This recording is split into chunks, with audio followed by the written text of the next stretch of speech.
Hey, what is going on, everybody? Good evening and welcome back to another episode of Last Stop Waterfowl Outdoors podcast. As always, I'm your host, Jacob, and we are glad to have you all with us tonight, guys. We are coming to you live from Hahnville, Louisiana tonight on our YouTube and our Facebook page tonight, streaming with some of my friends here from the Parra-Hilton boys, is what I call them, down here in Hahnville, Louisiana, guys. And I'm going to let y'all introduce yourselves, guys, tonight as we come to you from opening weekend of Teal season 2024 here in Louisiana. So, guys, without further ado, first of all, thank y'all for coming on this episode with us. I appreciate having y'all on tonight. And if y'all don't mind, introduce yourselves. Let everybody know who you are. I'm Will Musso, Southern Leisure Outdoors. You can find me on YouTube. I'm a member of the Parra-Hilton Club. Paul Laney, friends with these guys. They let me hang out every now and then. And this guy back here behind me, go ahead, man. I don't know nothing about nothing. Joseph Johnson. Joseph Johnson. Well, guys, welcome to the show. This is a first for us. We're coming to you from the duck camp this week, and we are down, like I mentioned, in Hahnville, Louisiana this weekend. We are now here. It's an opening weekend of Teal season 2024 once again. And it's good to be back at it, right, guys? It's good to be back at the duck camp. So this particular duck camp that we're at tonight, guys, this has a little bit of a history to it, along with the history of the Parra-Hilton, which is your guys' duck club or duck camp, I guess you could say. Yeah. And it has a lot of history to go along with that. So if you guys don't mind, fill everybody in on kind of where we are staying at this weekend, the history here, and then a little bit about the Parra-Hilton, the history of it.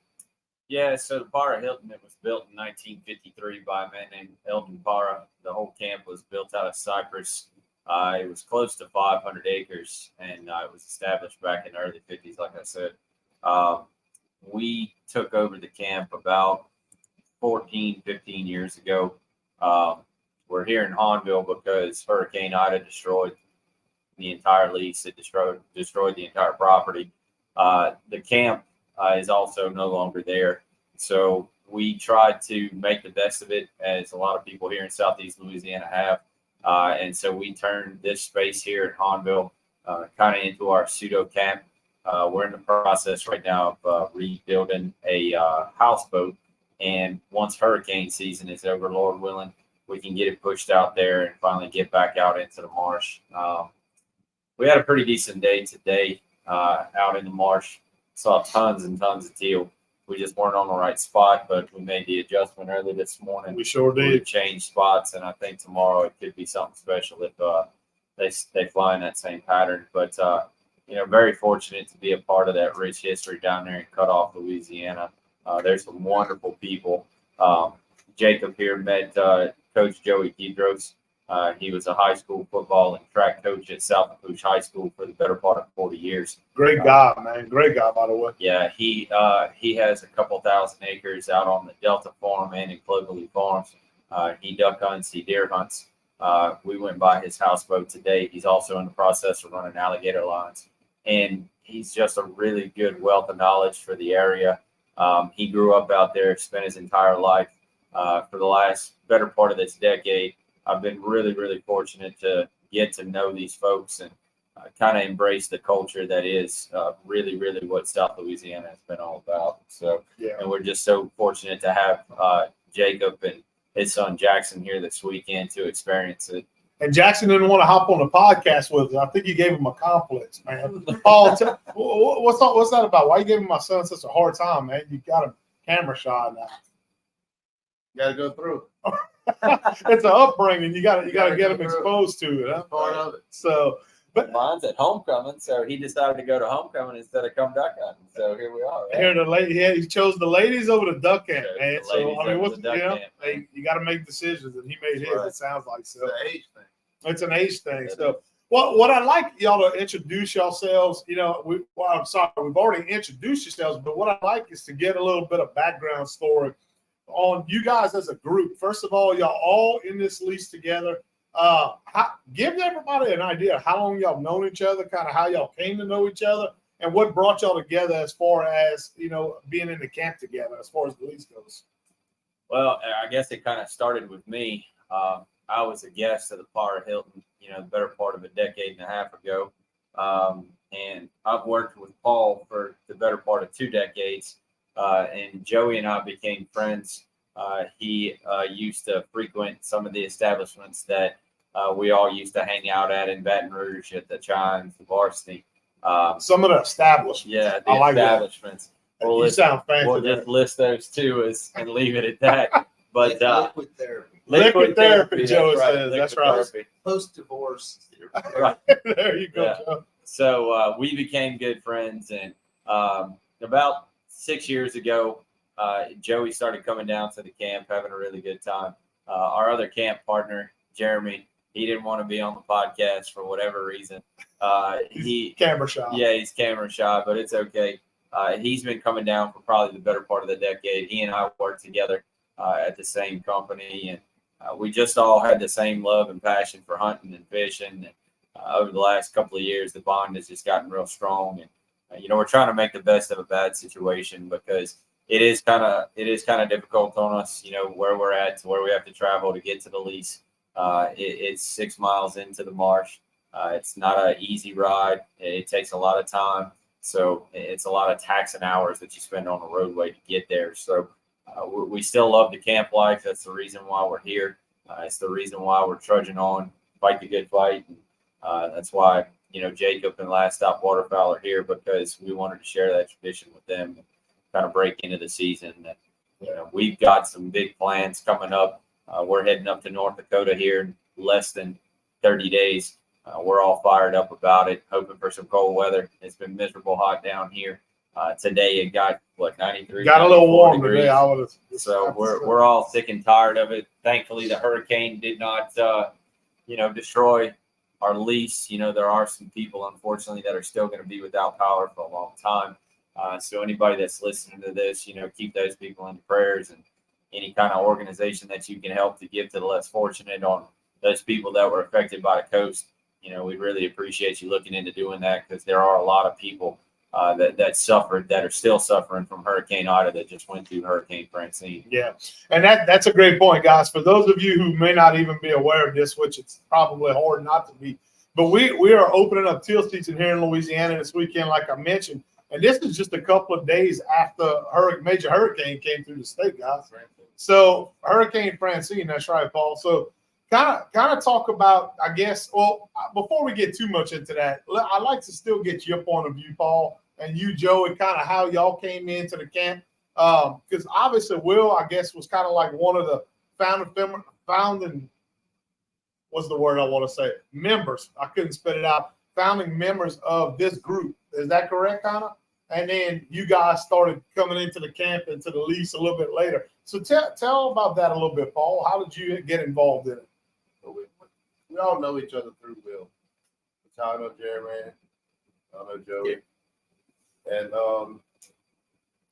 he invited me to come down here for years, and I wasn't much of a duck hunter. I'm still not a good duck caller, but he kept inviting me. Man, you got to come, and I was going to come, and that's when Ida came through and destroyed everything. And then they started talking about rebuilding it and wanted help, and I started coming down here and helping them work on it. Got to make friendship with these guys, and here we are. Here we are. Yep, and that's usually how it works. Joey, what about your story? Can you fill everybody in? What's your background and how you got involved? I got involved. I got divorced. There's a common theme with Joey.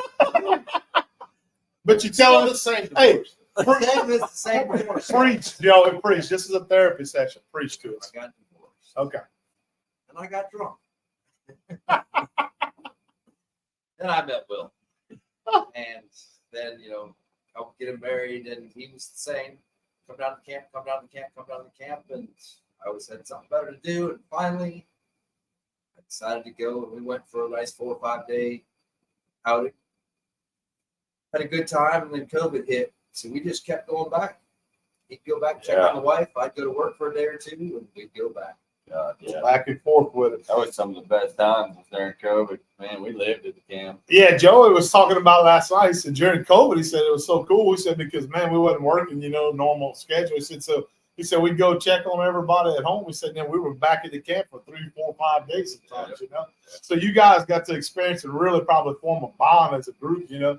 And that's awesome, man. That's what duck camp's all about, you know. So Yeah. let me ask y'all a little bit about your history, because I always am intrigued by this. Like growing up, how did you get involved in waterfowl hunting or just the outdoors in general? And Will, even though I know you a little bit better, I still really never heard your background as a kid getting involved in waterfowl hunting, that type of stuff. I'd like to get y'all take on that. Is that something that y'all were brought up doing coming up as a kid? Who maybe got you involved in that? Was it parents, grandparents? Kind of share a little bit of your history as far as that goes, how you got involved in it. Yeah, so when I was born, my dad was still big into duck hunting, and my grandfather was always into it. And he kind of got out of it because Paul knows he's a huge largemouth bass fisherman. That's kind of what his forte had been. And I had just took a shine to wanting to kill ducks and, hunting on a public land. And spent a lot of time on the Blind River, spent a lot of time in the Marpaw Swamp, hunted man shack. And as I got older, just the love for it grew deeper and deeper. And now I've got a 15-year-old like you do, and he is just absolutely ate up with it. And like I said, he's not here tonight because he's at homecoming. He'll be here next weekend and the weekend after that. But it just kind of grew because it got so ingrained in my blood. The fishing I enjoy fishing. We all like the speckled trout, redfish, bass fish.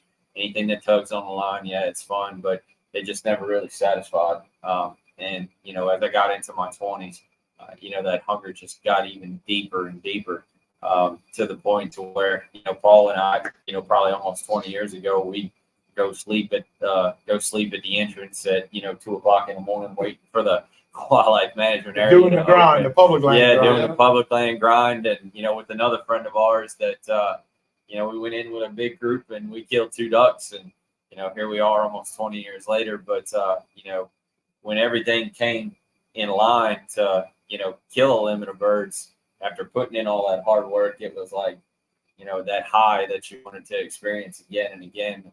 Yeah. That's why we're all still here. We all kind of know what that feels like, I think. And we were talking about that today in the blind, actually, this morning. I said, do you deer hunt? You said, yeah, deer hunt. I said, is that something you enjoy more than waterfowl hunting? You said no. You said water. It always kind of circles back to waterfowl hunting, in that blind. So that's, and I think for me, that's how it is. I'm not a big deer hunter. It's always been about waterfowl for me. Now, with you, Paul, what was your upbringing in outdoors? I mean, did you get involved as an adolescent? Was somebody teaching you, or was it later in life you came into it? Kind of what's your backstory? In diapers. In diapers. Yep. My whole family, man, they're real big on hunting, fishing. Get your kids in the woods, keep them off drugs, kind of situation. That's awesome. And when I was younger, my dad had cancer, and my uncle and my aunt, they helped raise us. And they stayed in the woods. They didn't have kids, so I'm basically like their kid. Yeah. Man, all the best times of my life was spent in the woods. Yeah, mine too. I can't think of the worst hunting or fishing story I can tell you that wasn't still fun. Yeah. As far as duck hunting goes, I didn't grow up duck hunting like we duck hunt. We didn't call ducks. We knew where they were at. We'd go and we'd shoot. What was it, wood duck hunting? I'll start out. Not like most people, we all start out wood duck hunting kind of. Yep. It's where you cut your teeth, Wood duck hunting in the swamps. Yep. And then I got with this guy who hunted rice ponds, and we didn't even call.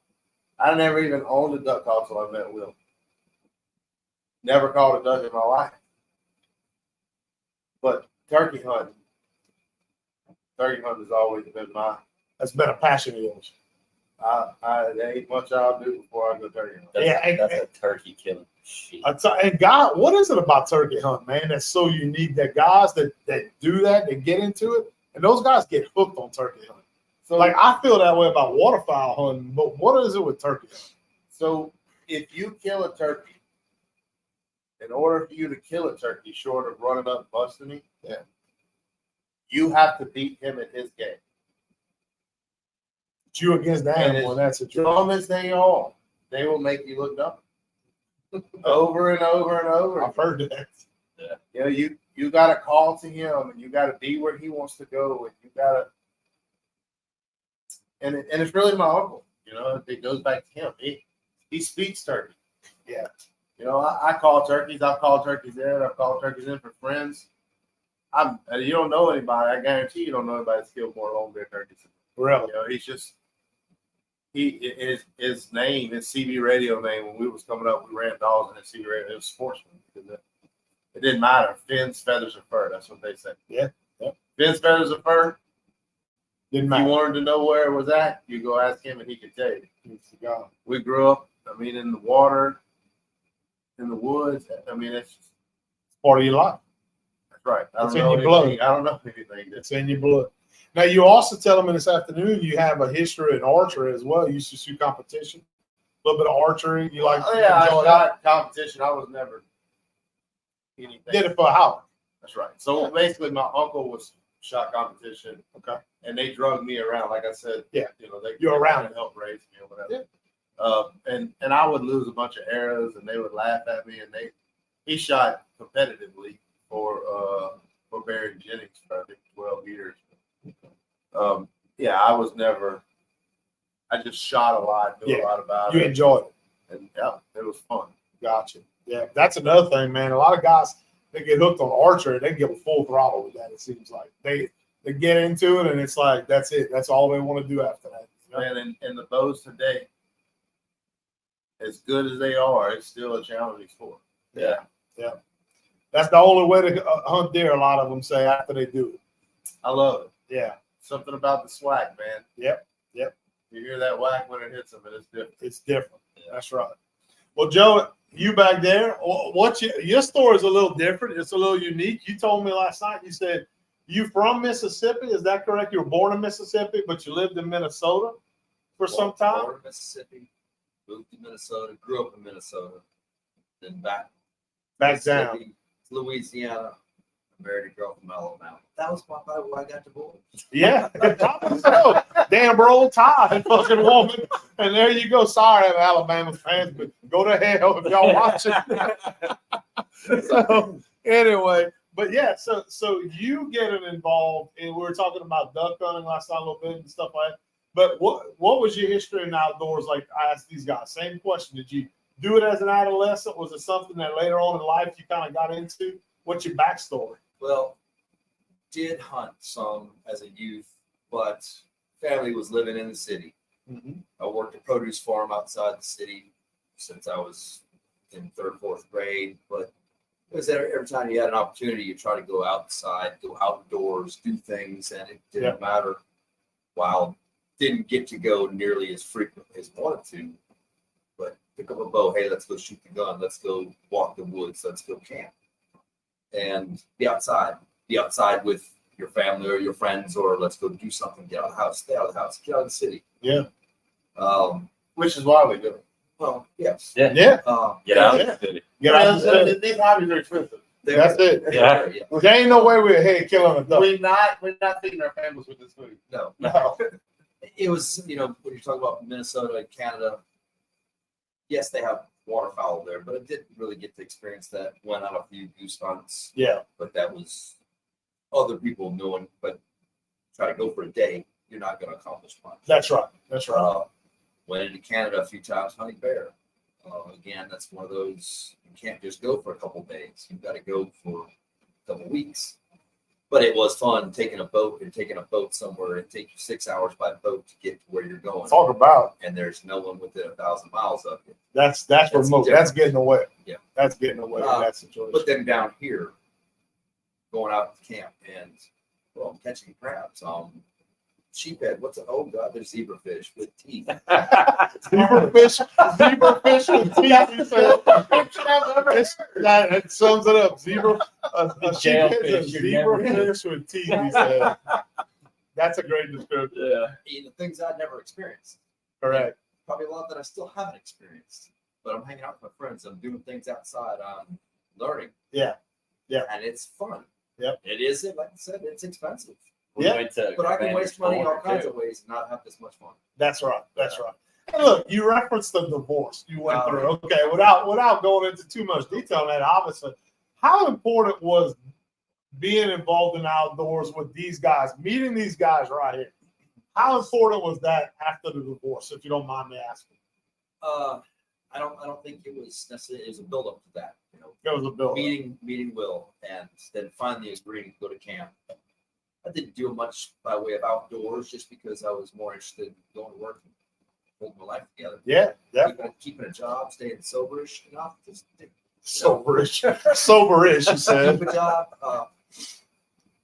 But then once you finally agree, it's not like I had never experienced it at all. Yeah.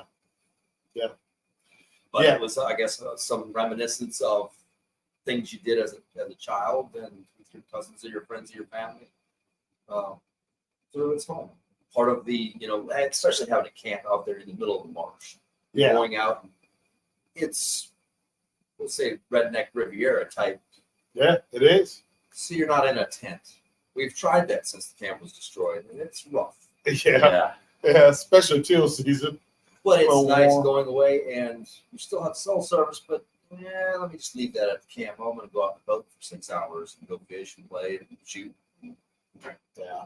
I don't have to answer my phone. I don't have to check my email. I don't have to. We'll go have some beer. I'm going to go catch some crabs and fish. And Fall in the water and laugh. That's it. I am good at that. You did that today. Well, I didn't get wet today. So how much trash talking goes on between this group? I know the answer, but I want to get you guys' opinion because I've been with y'all for a day, and I can tell you this crew is incredibly fun to be around. It's very little. Very little. Oh, Very little trash talking. He's bullshitting y'all right there. I can tell you liar, that. liar, pants on fire. Yeah. Will is really the ringleader of this trash talking. He always brings out the best of us. Makes sense. Sounds like it. Or he's the easy target. One of the two. Hey, here comes Justin Savoy, Bama. He put what he got? Bama, thumbs down. We with you, Justin. We with you. Roll Tide. Screw that, huh? I'm with you. Well, especially that one woman. That way, Joey said that one woman. That's his ex, especially her. Especially her. He said. We're not gonna say any names. Yeah, we're not going to mention her name. Okay, so Blake from Benoit's Performance Baits. He's a local bait company, a good friend of mine. He's right here, not too far down the road. He said, Yahoo, he put, how was Teal season opener? So that's a great question. So let's kind of recap. And I know you touched briefly on it today. But me, you, and Jackson hunted in one boat today. Paul, you, Joey, and Red hunted in another boat today. We hunted the same lease, 2 different areas today. What sticks out to me, this is my first time ever hunting down here. Now, we were in Cutoff, is where the lease is actually at. We're in Hahnville doing this recording at the duck camp. So we had a little drive, a little drive to get to the lease this morning. But I was 45-minute drive down to the marsh. And that's an inside joke. They're picking on each other. But, Will, you caught me off guard because you seemed real surprised at the amount of teal that we saw this morning. A lot. So let's get your take on that. Why? Okay, because when I talked to you last weekend, y'all had a bunch of teal show up. He said when y'all were brushing blinds, they had teal here. Yeah. And, of course, we had a major hurricane come through the fucking state this week. Yeah. And we really didn't know what was going to happen. Was it going to blow birds out? Was it going to bring birds in? Was the marsh going to be upside down? We knew the blinds weren't there. Knew the blinds weren't there. And talk about that a little bit because we almost didn't get the opportunity to hunt this weekend without you guys doing what y'all did yesterday. So kind of fill them in on what you found when y'all got down here this weekend. Yeah, so Red and I were, just to kind of back up to the previous week, Red and I had gone down, and another buddy of ours who's not here, Nate, the 3 of us had gone down to put final touches on brushing blinds. And then Francine formed, came through on Wednesday, and everything was still kind of up in the air. And I had gotten with the lease manager and told her that, hey, we'd like to hunt. And she said, well, Will, I don't have anybody to come, clear off the floton that was blocking the launch. And so, fortunately, I was able to commandeer some equipment, and Paul ran the equipment, and we cleared the launchway. You guys showed up on Friday, and Hey, Probably a lot of people on here that don't know what floaton is. Oh yeah. Yeah, floats off. Yeah. So That's a good question. yeah. So thanks, Joey. I appreciate you saying that because I didn't even think about that. But floaton is basically the marsh. Whenever the marsh breaks away inside, and when Mud the balls. surge water comes up, it creates mud balls and grass. And so when the water rises, it floats with the surge. And whenever the water recedes, wherever it stops, it stops. So our launch is on the outside of the levee protection area. And so when the water rose, the floating marsh sat down on top of the roadway. And once that happened, we had no access to it. So Paul ran the equipment, and we were able to clear it. And we were able to access the launch. Now, we got out there, like Paul said, all the blinds were destroyed. We didn't see a duck. Jacob showed up, and we talked about it. And I said, man, I don't know what to expect. Brought the good fucking luck is what happened there. Typically, That's we what don't. Jackson told him this morning. He said we didn't. I didn't think there'd be no teal. He said you brought us. He said that's the good luck. Yeah. He Yeah, told he's a- Will that this morning. Jackson's an essay, but yeah, I mean, it was pretty incredible for me because I haven't seen that many teal on this lease in probably 6 years for teal opener. Obviously with the hurricane, it was such a wild card because typically when they come through here, you don't ever know what to expect. And I guess it was 15, 20 minutes after shooting light. Yeah. It was just wave after wave after wave. Now we were in the wrong location, about 500-700 yards off. Yeah, where we were off should the X. We realized pretty quickly that those teal were following certain corridor this morning, And you told me this morning, you said, I don't know what it is about our place, because typically teal, and y'all probably agree with this, teal early morning, an hour to hour and a half, and they're pretty much done a lot of times, So it's an early morning flight, it's a late afternoon flight a lot of times. And you told me, you said this morning, I don't know what it is about our place, but they don't really happen. The magic don't happen at daybreak. No. It kind of takes a little bit to get warmed up, the marsh to wake up. And that's what we saw. We started seeing, even though we weren't on the X this morning, we were seeing birds. I mean, we found out pretty quickly where they were flying. Yeah. Now, you guys were a little bit, I don't know, how far away were y'all from us, you think? Probably a half a mile. Half a mile. You guys, what did y'all experience this morning? What did y'all see in your blind? Were y'all surprised by the amount of birds that y'all saw this morning? Or what were y'all expecting? Let me ask you that. What were you expecting coming in versus what we saw this morning? That y'all fucked us. The birds that were going to land in our spread, they were on the way down. They were coming down. They were waving to us. They had their pens out to give us autographs, everything. And y'all popped off and shooting that bird over there. They flared. Yeah, shot 10 shots at one poor little teal. Hey, I didn't fire a shot. My gun never lives in The one. first 3 shots He were can me. attest to The that. first 3 I were never me. fired the gun. I had two teal, 3 teal come in. 3, yeah. And I shot Floated 3 on, shots. man. They floated on me. I shot 3. They That was my were- first shot to They the were season. coming down upside down. They were wanting to just land right in the middle of everything. Wasn't a teal, though. That's what I wanted No, to Was know. y'all looking at the rainbow No, it was tail like or the 30. bottle It dog? was like 30 of them. 30 of them. I So, think it was like 7, but Well, they're mostly fishing. Okay? Look, So every there's shot- 30 of them. no, Joey did tell me he's blind, partially blind. they were coming in hard. In the first shot, they went whoop. The next shot, they went whoop. The next shot, they went from.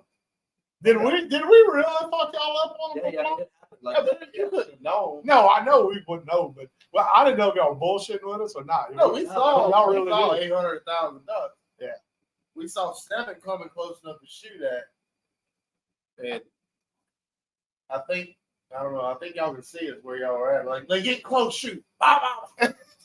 He's over here complaining like he's We in man We shack. stab, yeah, that's what it sounds like. He's over We're here in man complaining shack like right he's in now. man shack. So, but I mean, were y'all surprised by the amount of birds y'all saw this morning versus what I y'all was. I expected? didn't expect to see anything. Not with the storm coming through and The grass, no grass. there's no grass in the water. There's just nothing to hold those. There's right nothing to now. hold them right now. So we The talked. drought last year killed all the grass. So Yeah, and a lot of people experienced that situation where it just killed all the grass, but y'all saw the same thing down there, you said, Now, we talked to a neighbor today, you mentioned that kind of gave us his take on what he thinks the birds in this area are doing right now. Right. So you want to take a second to explain kind of what he told us and what your thoughts are on that? Yeah, I mean, he's got 50 plus years being out there. And he seems to believe that, once that storm got good and out of here, we had that north wind. Once Francine and her remnants moved on up, I pulled in that drier air and it sucked those birds in. And like you said this morning, it had to have been migrators. But we seen birds up high. Yeah. I mean, we all talked about this a while ago, how weird the teal were today in this area. Yeah. Like they were working like big ducks. They're They're acting big like duck gray season, ducks. like gray ducks. Yeah. So I told you this morning, I said the way they fly, and I said it looks to me like that's new birds coming in or leaving. Yeah. Like they're migrating in or out. Because they were up high, they were in V formation, a lot of these birds we were seeing. Big groups. I mean, we saw anywhere from 30 in a group probably to 5, down to 5 in a group, Yeah. We saw 7 for sure. You saw 7 for sure. They saw 7 for sure. 30, Joey said. Briefly, though. But we talked about kind of how typically teal season, we see them, the way they act is they come in loaded with water. They kind of straight into the decoys because they ain't been shot at a ton, not a lot of pressure. But those birds today weren't acting like that, And y'all said y'all saw the same thing, kind of witnessed that, You made a comment. We actually had to work them in like big ducks, Yeah. The couple we shot. Yeah, we did. And then what our friend that's been out there for 50 plus years was telling Jacob and I is that it's real typical of when the migrators come in, they fly real high, barred up, beat up, whatever you want to call it, and they hit that coastline. We're not but 18, 20 miles from the coastline of the Gulf of Mexico. And when they see that Gulf, typically they'll turn around and they'll come back. And then from that point, when they're coming from the south, they're at the point of trying to search where they're going to land, where they're going to feed and all of that. Right now we're still fighting because of the fact that, that massive amount of salt water is still trying to drain out of the marsh from the hurricane.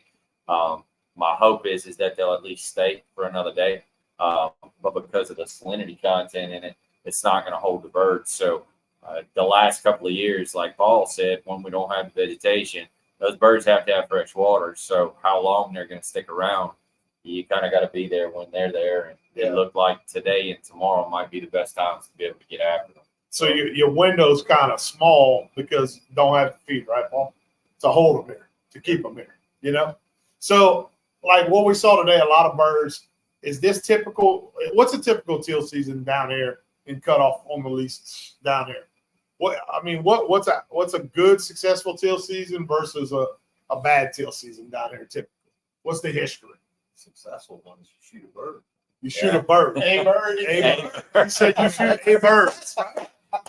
A bird. No, and Joe, you may be being honest about that. No, it's hit or miss. You can come out here and not fire a shot. You can come out here and kill a limit and be like, where did that come from? Right. Yeah. And like opening day last year. Yeah. It's only my second year to hunt down here.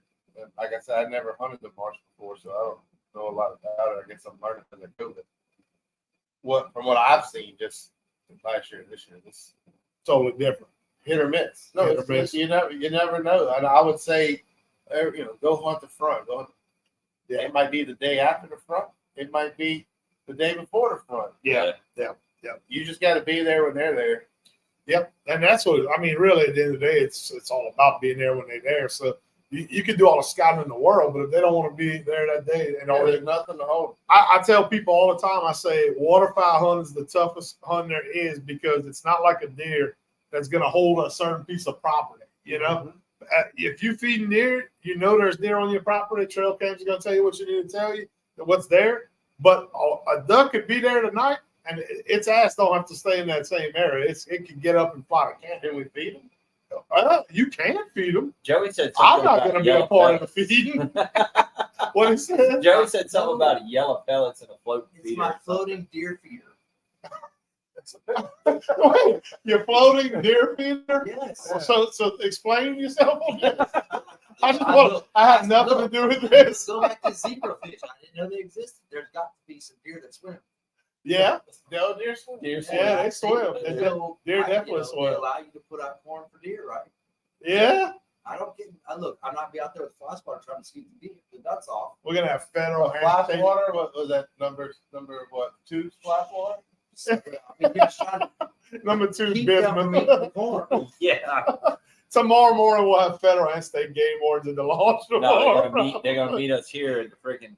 We'll zoom in on Joey so y'all know who to look for. That's fine. We're not actually doing anything wrong. We just talking shit. Yeah, we just talking shit, making it fun.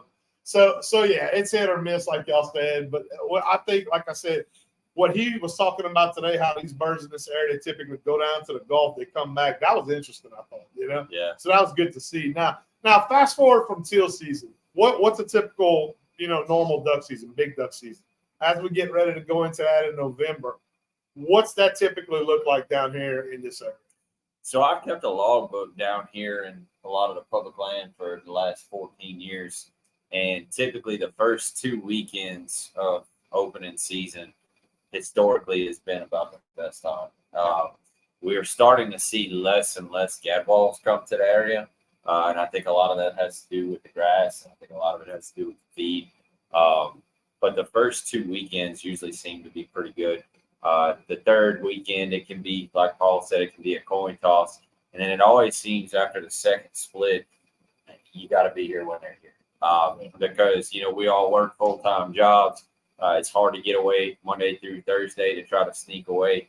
I'll get calls and reports, hey, man, they were here on Tuesday, and they bang on them. And then you show up on a Friday, and they're gone.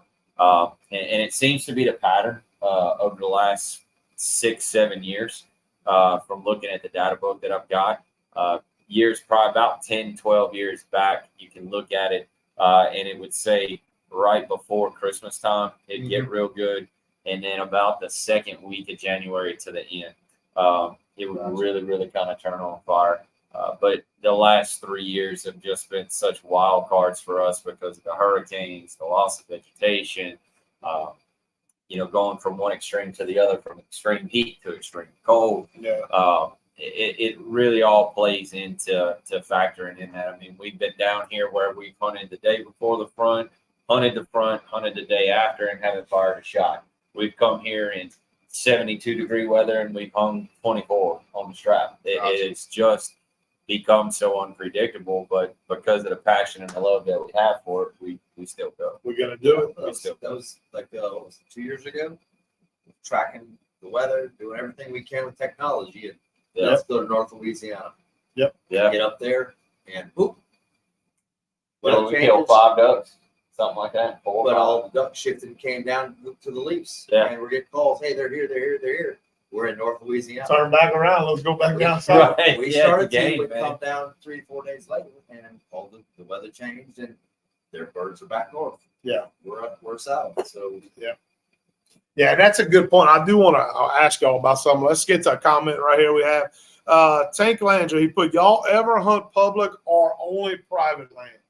So, Tank, me personally, I hunt 99% public land. That's typically what I hunt. Unless I get invited by friends on a lease, like with these guys generously invited me and Jackson this weekend to come down, we're typically going to be on public land.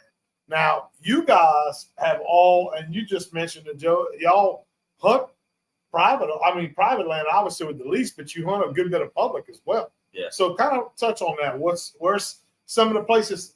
Explain behind us on the wall, kind of what y'all done with this duck cave you were telling me about last night. Yeah, so it may be kind of hard to see on the screen, but we've got a ton of maps that we printed off from the Louisiana Department of Wildlife and Fisheries. Joe, point that out. There's actually a couple of them from one of them from Arkansas, and one of them is from Indiana. These are places that I've hunted, that we've hunted, and we love to go hunt on public land, but these places are very dependent on certain conditions. For example, you've got the upper Washita Delta, which is heavily dependent on water. It's heavily dependent on a lot of rain. The vegetation there's got to be good. The river level has to be right. Unless it's not right, there's no point in going. You've got there's a real controversial WMA. I don't know how many of you are following this that know a whole bunch about it, which is the Dave Donaldson WMA in Northeast Arkansas, or better known as the Black River. The state of Arkansas has got a bunch of agricultural plans that have become really, really controversial to non-residents and residents. It's one of the most famous green tree reservoirs in the entire country. It's not a secret. It's probably in the top 3. There's a lot of infrastructure plans that they're planning to do on that WMA that are really, really going to hinder the performance. But the longevity of the Green Tree Reservoir 10, 20 years down the road, our kids would potentially see the benefits of it. So not to get too political on it, I can see both sides of the coin. But these maps that we put up here are places that we've hunted. These are places we've seen success. It's nice to have a good reference point to it. Because when if we're not killing ducks on the lease, you've always got the opportunity to go hunt public land. Even if we are. Yeah. We just want to go hunt. We just want to hunt. We don't don't care care. where it's at. Because, the reason I wanted to touch on that was a good question that he asked there was because a lot of guys who have leases, they feel like they're obligated to those leases. You know, like I can't leave because I'm paying X amount of dollars this season. And they feel like they have to hunt it. You guys, from what y'all have told me, you ain't in that category. Like you said, Joe, if they're up north, we're gonna go up north and we're gonna go try them there. And if we got to come back down to the camp, great. But if not, we're gonna go somewhere and we're gonna go kill them.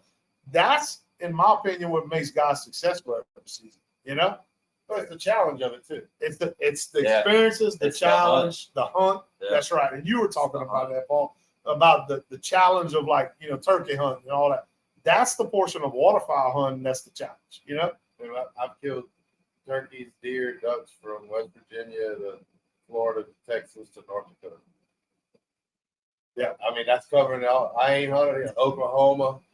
Yeah. I haven't hunted every single state in between there, but just about all of them. Yeah. And I've been successful. I'd say two things. So follow up with Will. One serious, one comical, but none of those maps back there are dry counties where they don't sell beer. I digress. This dude here. BYOB.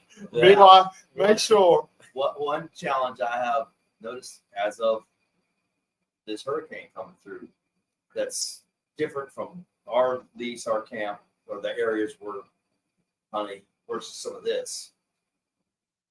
In a day, a storm came through and it's totally changed the marsh. Which way does the boat go? We're all standing up trying to figure out, and you're out there in the fall, trying to get to it, but everything's completely changed by one storm. Yeah, it was squirrely this morning. When we lost, it was foggy this morning. And we don't know how to slow down. Well, at least Joe does. Hey, Get it.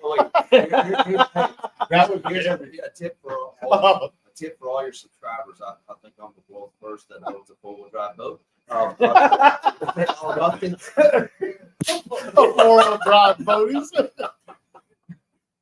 It's a land water rover. It's a land water rover. That's what it's been classified. Oh, as. my God. Floating my deer feeder. And it's not a And a zebra fish. Yeah, the zebra it's fish. surface drive. It's It's not an airboat. No, yes. I saw photos that looked like it was an airboat that he It's Dukes of Hazzard and in the hair. just some good old boys. When he had the hair, All he I was said Bo was, Duke. all I said was Joe. Joe, and long we block. were there. Well, and then another 40 feet, but Joey used all 40 of those horsepower. All 40 of them At horsepower. least 39.8. So what we're talking about is Joey beached his brand new boat. When was that? Last season? It was? Made a roll turn. We were brushing blinds and Made a roll I was trying to turn. clean up little scraps of grass at the bottom of the boat. Looked up, and here we are. Here we You are. didn't look up. No, there was no looking.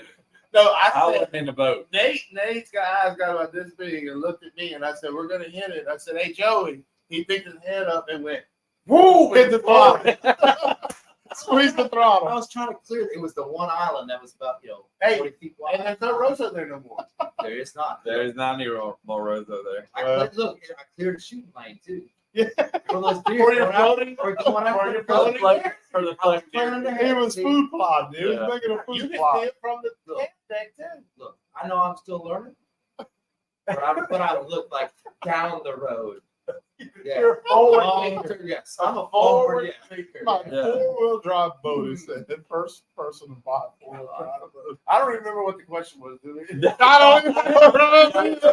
I don't remember if we answered If the we question. didn't ask it again. I don't remember. Okay, so we got another comment. It says Benjamin Page. I'm just south of these guys on the reserve. We saw the same thing today. Teal flying like January grays was a sight to see for sure. So look, I mean, everybody that we talked to in this area, they saw the same thing. We We're saw not this completely full of shit. Yeah, we're not completely full of shit. We just give it, partially, he said. So, what was the question? I really don't know. Blake asked, he said, where are y'all located right now? We're in Hahnville, correct? We're in Hahnville currently recording this episode. So, this is the camp itself, and then we have a little drive to the launch in the morning. So, I know Dustin Jumanville. I know about Manchac. I know what you guys are talking about. So, yeah. So, we were talking about public, you guys being able to get outside the box, not only stay bound to the lease, hunt public as well. That was the question the guy had asked. So, in Louisiana, you guys have been all over the place. In Louisiana, let me ask you this. I'll start with you, Ashley. In Louisiana, public land duck hunting, what's your best experience you've had? Best place you've hunted in Louisiana? It wasn't Sherman. Hey. Not last time. We Not last time. All right, so there's a story there. I I've know. had some good hunts at Sherman. Yeah. But Probably not your best. no, it was probably north, Yeah. Washita. Washington? Yeah, I would, and I wouldn't say it was necessarily the best because we went and limited out on ducks because, like Will said, we killed 2. Good point. That's what this question's about. It don't have to be, I killed a 4-man limit. Right. What's your best experience you've had and where at? As far as public land, Yeah, public land. we had, and we had a pretty good group, and I had never done anything like this before. And these guys wanted to get on the trailer and ride on the 4-wheeler while I'm down the road, and I'm like, not on my 4-wheeler. I'm gonna take off before you stop. No, you're not. I mean it. So we were talking about last night. That's Russell Sage we were talking about, right? Yeah. So explain that for guys that never hunted Russell Sage. What did you guys? How is that place different? There's And people how that did they do do it? this all the time, and it's probably, I don't mean to knock any of that, but y'all people crazy. Yeah, insane. We literally, like, I didn't know what I was expecting. Will came to my house, got in my truck. We need to bring your 4-wheeler. Let's go. We drive up there. We don't go to where we sleeping. We go to the gate. And there's a line of people at the gate before us. Yeah. The day before. Oh, yeah. Yeah, Like, they're already there. that's common. This That's was common. years ago, too. We sleeping in the truck, drinking water-ish. And Drinking water is. Yeah. And I'm like, well, so what's to expect? We just gonna drive up here. We go, no. Like, they started at like 1 a.m, making their plan to get to this hole that we wanted to hunt. And I'm like, this is retarded. This don't make sense. Like, this is, and I'm driving my truck, and they like, when he unlocks the gate, just whatever, as fast as they go, you go. And you better, because you're going to get ran over if you don't. People will pass you on gravel roads. Yeah. In And the ditch. they Oh, will. yeah, they Yeah. do. And I'm like, man, is it this important? But It's important, he said. Yeah. and I didn't even have my truck in park yet. I heard my brand new Polaris. This is in 07. Yeah. God, it's been that long. Yeah. And the only reason I know that because I bought my bike in 06. Yeah, So, you remember? yeah, I hear it start. Wasn't no ramp down. They took the gate off. Deuce hazarded out the back of the trailer. 2 people on the bike. As fast as we was going in the truck, they wide open on a 4-wheeler. In the dark. In the dark. I experienced it. I've seen it. It's crazy, man. Drops one person off and then comes back. Now we can take our time. I'm like, Yep. Now you want to take your time? It's a hole runner, man. They And set a then- hole runner out. That's right. And then when you get there, whoever you put as your hole runner, you better be sporting. Yeah. You better be in shape. Athletic. Because that's a job. Yeah. That ain't an old fat man's job like Ain't none of us hole runners. No, I'm definitely Yeah. not. My whole locker. Yeah. Yeah, and so we get there, we find out there's about that much water in the hole we wanted to hunt. I'm like, y'all people had researched this already. I don't even know where we at. So we hunt. 2 ducks came in and we killed them. But when I tell you, we laughed until my stomach hurt. Had a good time. Man, and it didn't stop. You know, we went to the room, the little house we rented, Yeah, like dog. watched my buddy sleep with his lab. Yep. Yeah, man. Jack him off. Yeah. That's what, I didn't want to finish that. I want He was trying not to go there. But we don't want to name no names. full Jay disclosure. King. I mean, what? Yeah, we won't say no names, but Full disclosure. Full disclosure. I asked for rules before we started this. They told me I had no rules. I told them they didn't know what they were getting into. And we got one rule, and we're not going to go there. How did you jack a dog off? I don't Was it a know. cell phone? I don't know. No, he It was didn't. just I barehanded. didn't witness it. Barehanded? Yes, you Like, did. what are y'all doing whenever he's doing Don't get this? scared now. You were sitting on the container couch. I was. Oh yeah, that's right. I'll tell you, that was before I started coming. Good call. Good call right there. So, After Yeah. I came. yeah. We're gonna get banned from. That man loved his dog. That's all. He I did know. love that His dog. That dog He was lo- a good He hunting loved his dog. dog. Dog did everything for him. I would too. Okay. Look, hold on. To couple on that, I'll tell you a story about that. He loved that dog so much, and my wife used to work at this bar that we all used to like to go to. And this was years ago when Paul and I were, still chasing public ground. And he come in and opened the door to the bar. And the dog walked in. The dog was like 2 or 3 at the time, and my wife, we were dating at the time. She goes, "Shay, that dog can't come in here." And he just pulls the dog a chair up, and the dog heels on top of the bar stool. Sits on the bar stool. Sits on the bar stool. And she goes around the back, and the other bartender comes up, and he goes, "I need a bowl of Crown and Coke." And the girl goes, "Excuse me, yeah, it's for the dog." And she goes, "I'm not giving you a bowl of Crown and Coke." He did everything for that dog, and that dog gave it back to him. That Huh? dog. But we talk a lot of shit, but man, that dog can hunt. It's one of the finest That's hunting awesome. dogs I've ever seen. That's But, awesome. yeah. Well, to go back to the question, what was in Louisiana? What was your favorite memory on public land?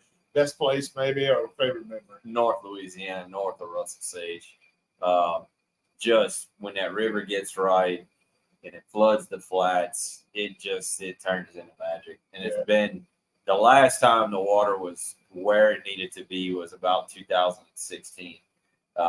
Everybody was killing ducks, and what it does is for the public land is it spreads everybody out. So there might be 30 people at the gate and 20 people at the boat launch, but when it floods, there's so much opportunity. Spread out. Yeah, and it concentrates and it holds the birds because during the spring and the summertime, the natural grasslands, there's so much feed that's out there. But I had such fond memories in college hunting that place. I had such fond memories with taking Joey and them for the first time. And it's something that had become such a tradition for me that we would go even if the birds weren't there, just because I enjoyed the sheer beauty of it. And the opportunity that if the conditions were right, that you could kill some quality birds. And, Yeah. I'm like Paul. I've killed ducks from North Dakota to the Midwest, all the way down here to the mouth of the Mississippi River. And, that's probably some of the fondest memories I've got is hunting on public land. And that's up in Northeast Louisiana. Yeah. So, Joe, what about you? As far as trips you've been able to get on in Louisiana, what's been your favorite place? All right, go back to just like the maps. One that's fun, and then the real. Mhm. Now we went up. Will took us up to a spot in North Louisiana, and we went on. What was that? It was like not wildlife fisheries, but they had the cabins in the. Is that like state park? It wasn't that, but it was. Where was that? Where they had the cabins? Cheminahawk State Park. It was state park, but we rented a cabin and we were going out to public land and going, but that that's a twofer story. Yeah. But put boats in and never done that. New boat and my 4-wheel drive boat.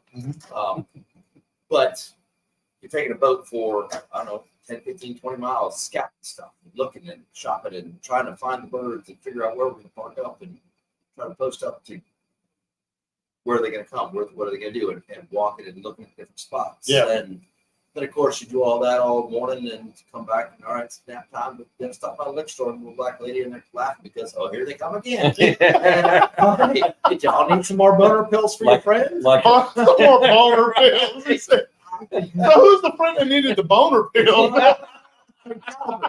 But then along the way too, We're gonna put him on the spot.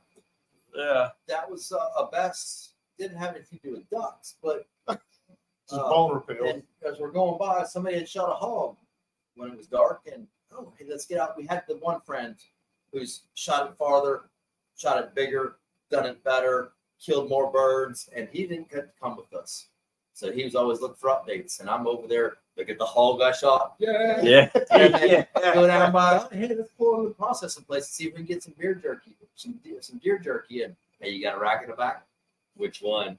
Look what I shot. And it got to be obnoxious, and he was fuming at the mouth, of course, foaming at the mouth. But by the end of the week, I'd killed hogs, deer, armadillos, bloated does that were on the side. Come back with everything. Yes, I mean. They said, "Here come them coon asses." I killed everything in North Louisiana that weekend. That's There's nothing alive left up there. Including beer. but all legal. Yeah, so- All legal. And there were no more boner pills. No more boner pills at the gas station. Yeah. Sold them out. They had to Hey, reorder. back there. None of these places we've gone don't sell beer. So from the But, chat. but then I'm sorry. No, go ahead. Go ahead. You know, that's fun, but the whole thing was I'm out with my friends.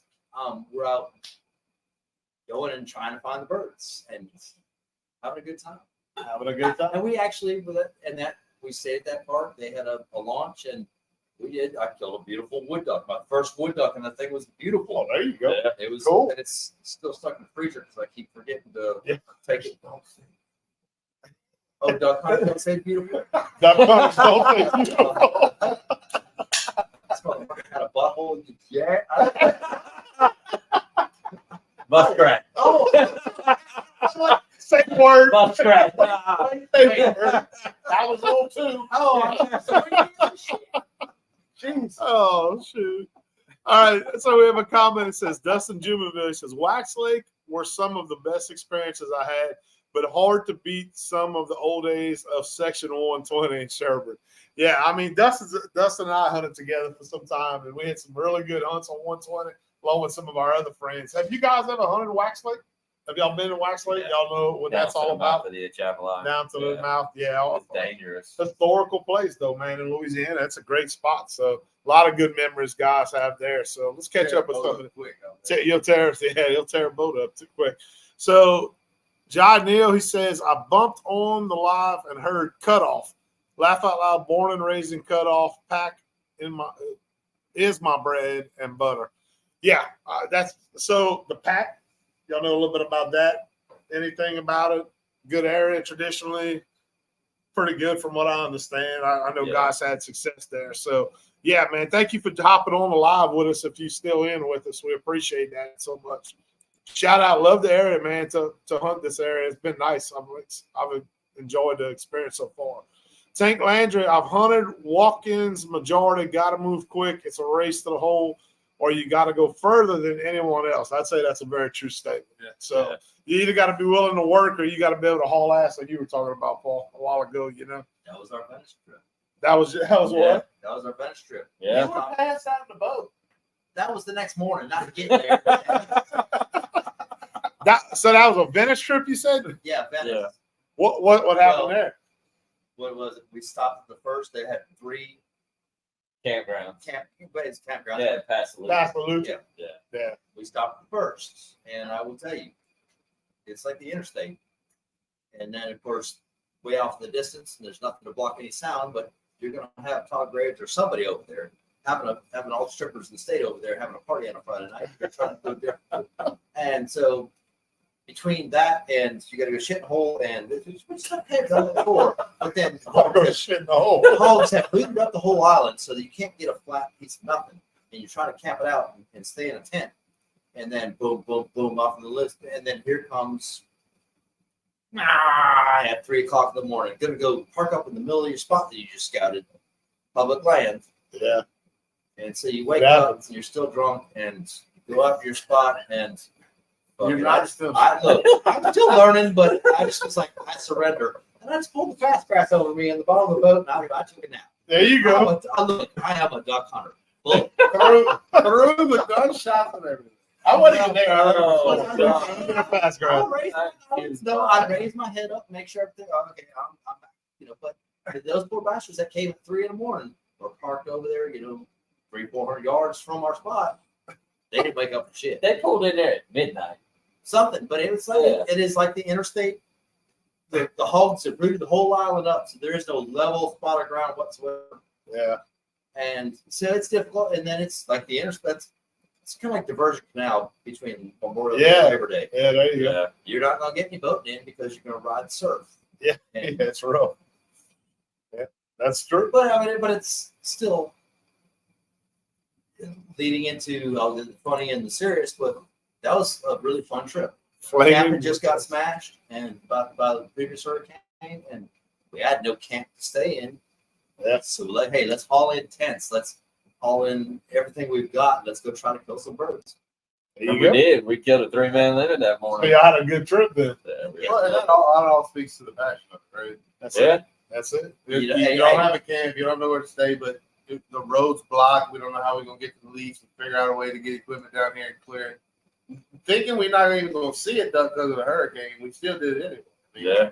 All that and the I guess the most worrisome event of that, trying to pack everything into 2 boats and let's go. Yeah, Get because in and out of the damn Venice launch. you in Pascagoula, you 30 All minutes those down the river hauling this all stuff, those You're oyster not- boats coming in and out of that 50-foot The surf. jump. Yeah. Yeah, and the jump. The crew boats running through there scared the shit out of them. Uh, And you in a little duck boat, So, yeah, that's flaming wood ducks. But they sell beer there too. I'll tell you that. They sell what? They sell beer there too. They sell beer there too. Yeah, they do. They do. Jeremy Haas put flaming wood ducks. He commented on. Flaming wood duck. What Yeah, talking about? that's Calvin with the boner pills.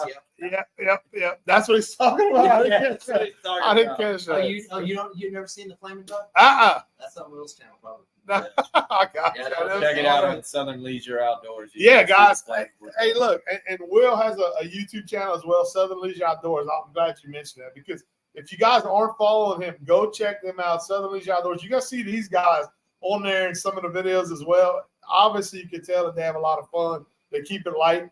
Great content. He's trying to grow his channel and expand. Go check him out. Give him a follow, man. He has some good content out there. So go check out Southern Leisure Outdoors and give them a follow. I'm sure you'll appreciate it. I will. I do. Yeah. So let's see. We got a couple of more comments. We're getting close. We already over an hour now. So let's see here. We got Dakota McGee says water on public land is vital for sure. From North Dakota to Arkansas, gotta have water. Ain't no doubt about it. We gotta have water. And it's a fine line because you don't want too much water and you don't want not enough water. That tends to be the game we play as waterfowl. See you in a month ago. See you in a See you month, in a month, Dakota. Dakota. Y'all heading up. Y'all heading to Dakota. Yeah, that's right. That's right. So y'all getting ready to go up there. He's up there. Yeah, He's up there in That Dakota. was Yeah. last year driving all the way to Missouri through Shreveport and through. You could see ponds that had an island in the middle of them and dry. Everything was dry that dry last year. It changed everything. Yeah, it really did. It changed it all. So, Tank Langer got a comment. He put, "How did y'all all start off hunting?" We kind of talked on that a little bit a while ago about how these guys started off Tank on hunting. They all kind of gave their story on that. So maybe kind of play it back afterwards and go back. They'll have their stories of how they got into it. But let's see. Y'all had a lot of gear or started off little by little. Okay, so that's a second part to the question. So he's asking, he said, whenever we all started hunting, did we have a lot of gear?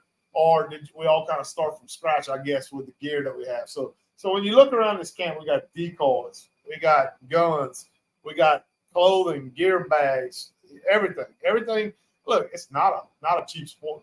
We know that. You got to be a little off to be a waterfowl hunter, in my opinion.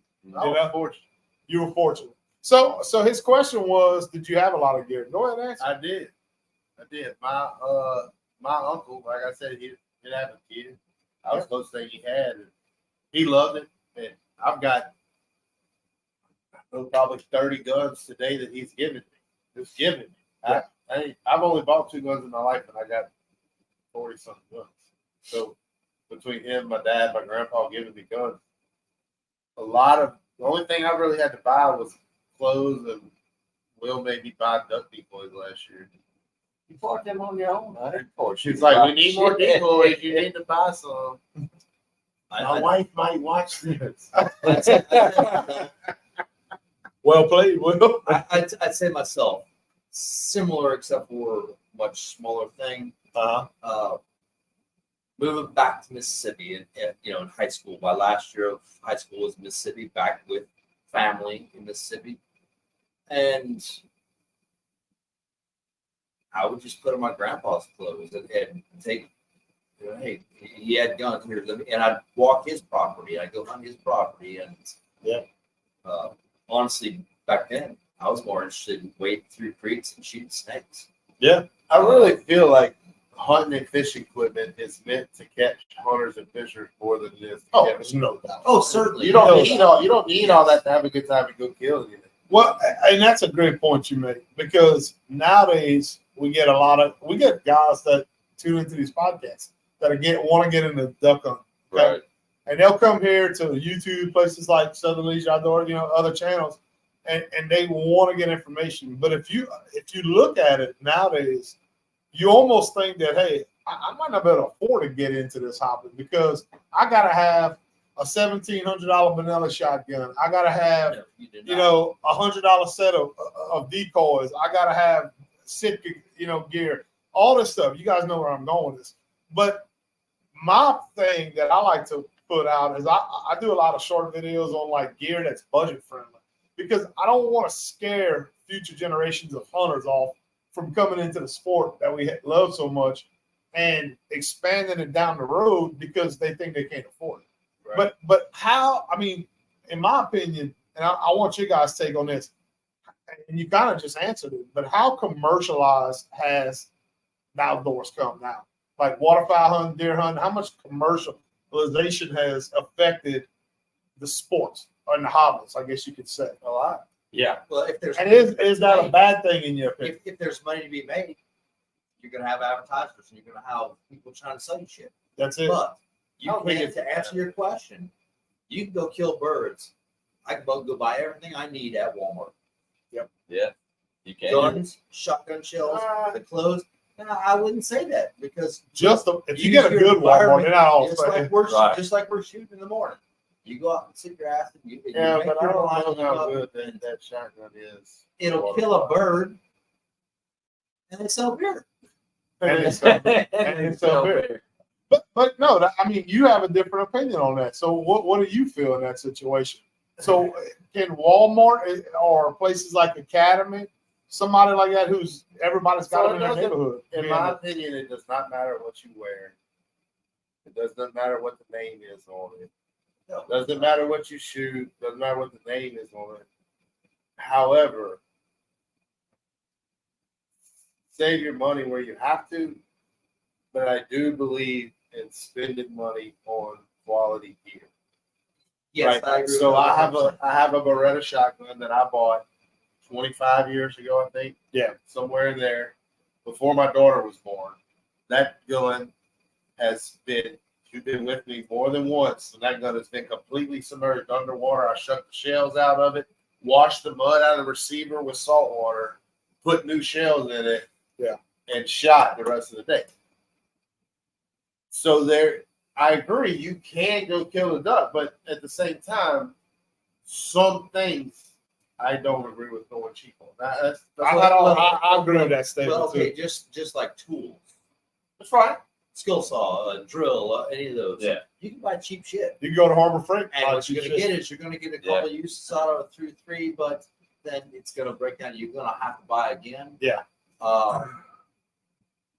Why not just save a little bit and get yourself that's a little bit better I quality? wear Walmart car camera. Yeah. I'm just saying, I I agree. agree with that. Just like tools. I agree with both of y'all. I think that certain areas you need to probably spend a little bit more money. So a shotgun, do you have to buy an $1,800 No, you don't. vanilla shotgun? No. There's other good shotguns that are $600, $700. Yep. So Stoger, Franke, brands like that are half the price of some of the other ones.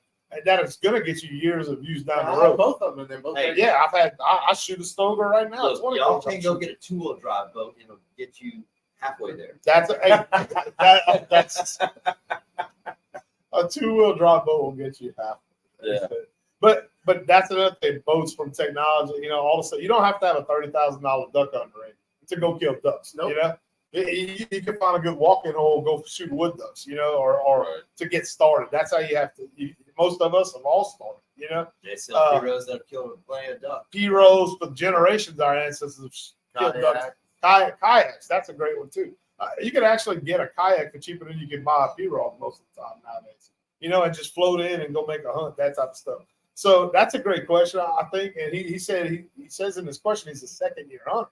He's asking because he wants to know the opinion on that and see what we think on that. And that's just our opinion, But some things you could get away with, like you said, camouflage, clothes. I mean, how many guys we know killed ducks, deer in blue jeans and a t-shirt? Me, Well, we all probably. I would go Red. back to what Paul was saying. Buy something that's better quality. A guy who really doesn't know anything about it and bought things. There's some things that I might have bought cheap, but I just went ahead and I saved and buy the nice quality because it's going to last me longer. That's the And difference. It's better In some quality. stuff. It's better quality. It's going to hold up longer. It's going to last. And it depends on where and how much you use it. That's another thing. If you're a guy who's making 5 hunts a year, you could get away with a $300 shotgun probably. Yeah. You don't have to go out spending a lot of money. But if you're a guy who's looking to get into it for every weekend that you're off and you're going to hunt all season long, then chances are instead of buying a $300 or $400 shotgun that's cheap, it's going to fall apart after a couple of years. Maybe save up and save up and buy something nicer. But another thing I want to mention is also it doesn't have to be brand new stuff. Nope. Pawn shops Yeah. are great places to get like guns, shotguns, eBay. Just for gear like clothing, all that. eBay, Decoys. decoys, great. Facebook Marketplace. Yeah. I bought stuff off of Marketplace to replenish decoys. So you don't have to go brand new. You could find some quality gear that is normally high dollar that somebody else paid that full retail price for at one point that you could pick up at a fraction of the price on the used market. Mm-hmm. So don't overlook that. Think outside the box when it comes to that. There's a kid in college, a friend of ours, that's got 70, 80 decoys minimum, if not more. Oh, He bought them all secondhand. Yeah, you got more hell than yeah. that. Yeah. I mean, worst On a case, college budget. On Yeah, a on a college budget. That's yeah, right. He's 20 years old. every season I see guys that are hanging it up and getting out of the sport that put their entire collection of whatever they got gear-wise on Facebook Marketplace. For cheap most of the time, So look at that stuff. Even if it needs a little bit of work like decoys, spray paint. I mean, fuck, a couple of bucks, you can touch it up. And honestly, most of us never really have to buy new decoys unless we shoot them. A hole put through them, Right? Well, something like that. You Well. can repaint them, I said, well, that decoy was moving. you thought you look realistic. So It looked like a teal. It was opener. there you go. You got one today? They had a casualty today? A No. Decoy I've casualty? never shot a decoy. No. He tried to shoot a new belt, but it's found away. There you go. Tank Landry, I got a Stoker and some decoys working on getting a boat to get off the walk-in. Hey, like we said, look at those areas we talked about, Tank. That's a great place to look. So. Yeah, a used boat is way better than a There ain't no doubt. Just what I would tell you on a used boat, if you're going to go with a mud motor or something like that, just try to get somebody who has a little bit of experience that's educated on those things that could Took care of it. that took. I mean, I hate to say it, but service drives, long tails, none of it's really. You take care of it, but it's brutal. It gets beat. It's beat. It gets beat. So they take a lot of beat and abuse, and the best thing you can do is just try to get somebody who knows what they're looking at on that. But you can get some great deals on that too. So, Ride Outdoors, that's some friends of mine. They have a great YouTube channel as well. I still hunt with a Mossberg 500 that my dad bought me for Christmas when I was around 12. Another shotgun that's been around forever. Not a very expensive shotgun. That's a good quality shotgun. So, old Remington 87.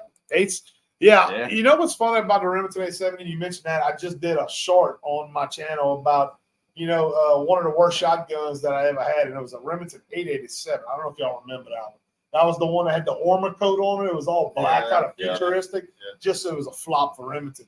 But man, a lot of people fucking have commented back in on that short, on that video, saying how much the 870s went down in qualities. Remington, of course, went bankrupt. Yeah. For a couple of years. They got bought out, I think, and then somebody reopened them now. But a lot of guys said that the 870 ain't what it was, man. So I don't know. I have an old 870. That's a tank. Like you said, boat battle, whatever. I've got an old Wingmaster, 2 old Wingmaster 870s that great guns. Only shoot lead. But, yeah. And then I got a 870 turkey gun that I built that with the shells that they have today, I shoot bone beers. But if I went TSS, I don't know how far I go and kill them. Yeah, that's a machine, man, and it don't stop. It's good stuff, good quality. Mm-hmm. So yeah, 870. Old Mossberg, pump shotguns. You really can't fuck them up. I mean, a pump shotgun's going to work. You can take it apart in the field. You can take it apart. Now, I'd say if you're looking for something budget friendly, go with a pump. Stay away from the cheap semi-autos. Go with a pump. That's what my recommendation would be. All right, and this will be our last question of the night, guys. Tank, he put, I definitely enjoy duck hunting for the culture. It's not about numbers for me. Enjoy the hunt and friends and be able to show new people. Yeah, we the same way, man. That's what we're doing here, Tank, with you guys tonight. We like to cut up, laugh, tell jokes, and share these guys' story and kind of the history of their camp, their lease, their stories, but also to help other people that want to come into the hobby as well and give you the best information we can give you guys. So I guess we'll close with this, guys. What are we thinking tomorrow? Are we going into Sunday? We talked about how we learned a little something tonight. Interject. Go ahead. I think this Tank just won that yearly subscription of boner pills, right? Yeah, he did. He had the most comments tonight. So Tank, you are the highest commenter tonight on the live. So you win that. It's a 1-year subscription of boner pills. I don't know. It might be one pill. I don't remember what it was. Is it a 6-pack? So is it one a month? I can't remember. Last time I took it, I was in the hospital for like 2 days. A little brain fog. I don't know what it was, but. So Tank, contact Joey. His number's 504, and he'll send that out to you. 504. No, I'm joking. 1-900. 1-900. $3.99 a minute. It's all. Yeah, I was gonna say it's only $3.99 a minute after the first minute. Ready. So no, but good time. But what are we thinking tomorrow? What are we hoping for tomorrow? I'm hoping that the move is going to be the thing that we needed. I think it will be. I hope so too. I hope so too. That's just how hunters are. We're optimistic like that. That birds start stop hot flying and come and start landing. That's good. That's a good one too. Yeah. I hope that people don't start shooting when ducks are coming in my decoy. It's not much to ask. We can't make no promises. It's not much to ask. I think they were shooting dragonflies. I don't even think they were shooting ducks. Yeah, I can't make no promises on that. They coming tomorrow. You gonna shoot tomorrow? He was being a good host today. He let me and Jackson shoot today. He said, but tomorrow we're gonna get him involved in the mix. So, yeah. But anyway, well, guys, really gonna lose some shells. Tomorrow. Yeah, we're gonna go through some shells tomorrow. So, if we can help it. So, but look, hey guys, thank y'all so much, all of you that came on with us tonight.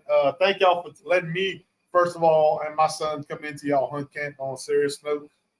This has been a blast, man. I really enjoyed it this weekend. Thank y'all so much for having me, hosting me. We didn't even talk about the food. You guys have spoiled us this weekend, man. We had Will cook last night. You cooked tonight. We ate shrimp. We ate, rice and gravy. Just good traditional South Louisiana food. Hard to lose weight during the season, guys.